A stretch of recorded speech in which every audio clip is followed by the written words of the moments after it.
Hey guys, what is up? It is me, Pagey, here once again with another video on Superman and Lois Season 4, aka the final season. So over the weekend that just passed us by, we of course had San Diego Comic-Con take place in, yep, you guessed it, San Diego, California. Of course, there were a variety of announcements, small, middle, and large, to cater to fans of various franchises and genres, but in the case of this video, we have some stuff from Superman and Lois to talk about. Of course, the show of Superman and Lois was making its debut at Comic-Con, funnily enough, as it heads into its fourth and final season, which is sort of weird to think. You wouldn't think a show makes its debut at Comic-Con that late. Fair enough, season 2, but season 4 and the final season? But that happens, I guess, when you're a COVID show to start off with, and then your show's standard premiere date, usually at the beginning of each year, didn't really line up with attending and promoting at Comic-Con in the middle of the year. But luckily, for this final season, everything lined up perfectly. So there was some stuff said at the actual panel in Hall H.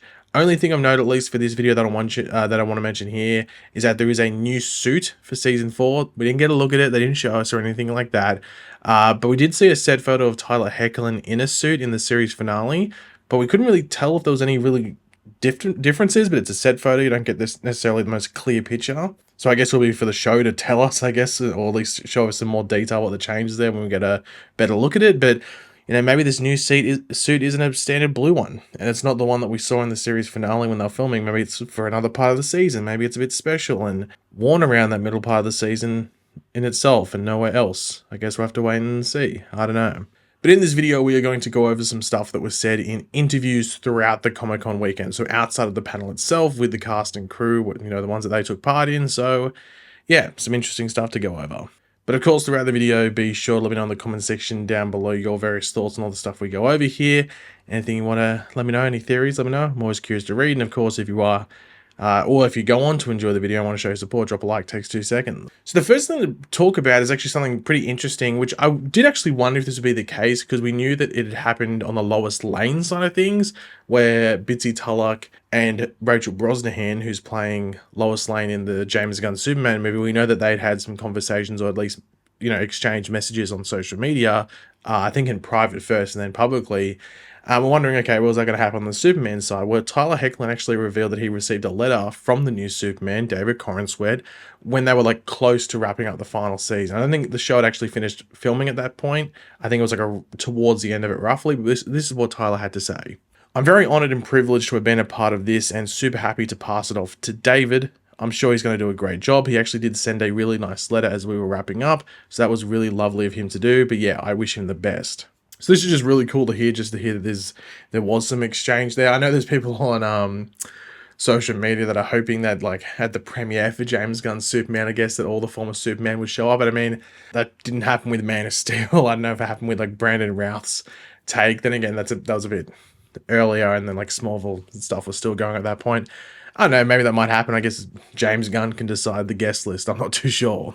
But also in an interview specifically with TV Line, Tyler Hoechlin said that he will be in a lot of this season despite the Death of Superman storyline being adapted, with him actually referencing the use of flashbacks as a tool that will be used. A lot of people think oh, well, did he just go on a month holiday? We know that I think episode 2 he's not in, or something like that, because we know that Tyler Hoechlin went to, I can't remember the country specifically. It was somewhere in Europe, and he was there for a week or a week and a half or something. He did 2 conventions, I think it was, in Europe. So there's at least a week and a half, maybe even 2 weeks, where he wasn't there to film, which might just be one episode in itself.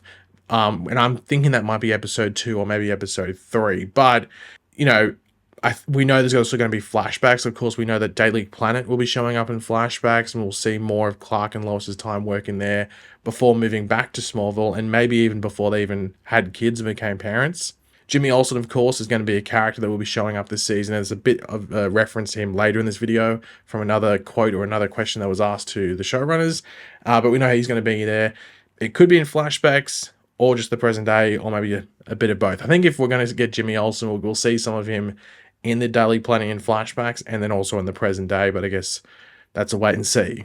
But Tyler also went on to talk about team-ups and relationships for this final season that haven't really been explored previously, with him saying, you'll be seeing him team up with a lot of people in ways that maybe we haven't seen him team up before. He's going to need a lot of help from everybody, so everybody's trying to find a way to do their part and fill his shoes. So of course, this is like in regards to Superman being out of business. So there's that team up aspect there. Now, of course, there was another thing that was said, I think it was actually in the panel. I didn't really get the quote specifically, so I am paraphrasing here, but it's essentially where they're adapting the death of Superman, but they aren't necessarily adapting the reign of the Superman. There's a bit of a difference there. So they're really adapting one half of the story, but maybe there's like a really loose adaptation of the reign of the Superman, where there's just a bit of like a filling the void of Superman there, but not necessarily like doing exactly what happens in that storyline, both in the comics and then what we've seen adapted into other animated movies and everything like that. So that's a wait and see, I guess, because they sort of went out of their way to say they aren't specifically doing the reign of the Superman, but there's still going to be a take on that at the same time. We know how Superman and Lois is.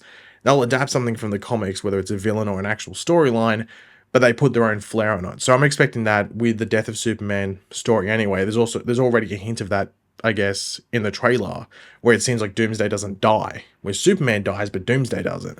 So that's already a twist there, because usually they both die. Like Superman dies in the act of killing Doomsday. So that could be a twist there already. But of course, that's a wait and see. But with the reign of the Superman, there could be even like an even more loose adaptation, to the point where it's done like a minimalistic way, but it's still like honoring that storyline if they choose to go down that route. But also Tyler did reference Jordan and him stepping up in Superman's absence by saying Jordan still has some things to learn about superheroing. We've not reached that point in his journey where he really found out who he is. We're still going to see the evolution of him figuring out how to do the things he needs to do. And we sort of get a hint of that in the trailer, where he obviously wants to, I guess, step up, or at least feels a responsibility to step up in his father's absence, or just him being apparently dead. But there's also that factor of like, is he actually ready for it? You know, because we saw him like last season, for example, where he was stepping up, but it was also in a way where either he wasn't ready for it, or he wasn't,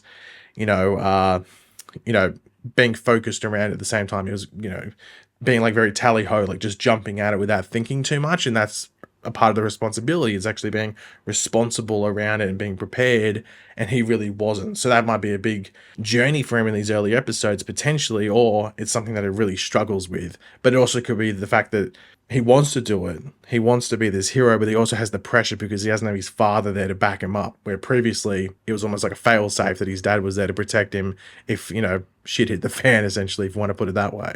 Now, the co-showrunner, Brent Fletcher, did actually talk about the former series regulars and their roles this season, because a lot of people have been wondering, they're just going to waste more time, because that's been, I think, a valid criticism, especially last season, and even in some parts of season 2, is that some of the supporting characters outside of the Kent family just felt like they were eating screen time, and they were just used as, like, tools to eat up screen time, between, like, the main storyline stuff.